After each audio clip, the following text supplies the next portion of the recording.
you say that if I can die tomorrow, then why am I stressing myself? Let me go. No, ona keshi no life ni no koni yo ni sani wole that keshi. Sano work hard no nashika because ke homo why homo wa you understand homo wa anger ewa because ke oye no ye kuni ke je lebi tagbe 2 o'clock e be easy ni nchona kama jani bi emi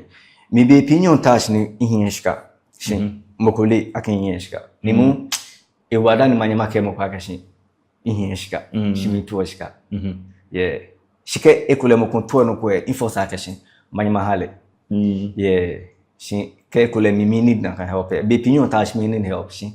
moko ben mabi okay okay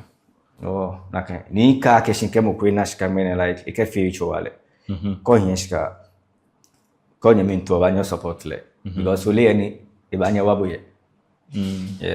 or ni na left and right ena juo na ina unjuo na na ke yo